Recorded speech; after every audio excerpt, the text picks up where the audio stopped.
السلام عليكم خوتي العزاز، مرحبا بكم في قناة ماركت بليس طنجي.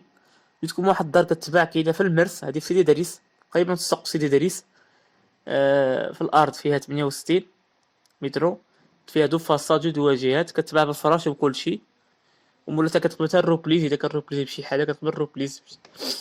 الثمن ديالها 90 المليون، 90 المليون. وتكون فيها 90 فيها المفاهمة، الثمن قابل للنقاش. وعندها كراج، وفيها جوج طبيقة، فيها السدة والطبقة. فيها دو فاصة، الثمن 90 فيها المفاهمة.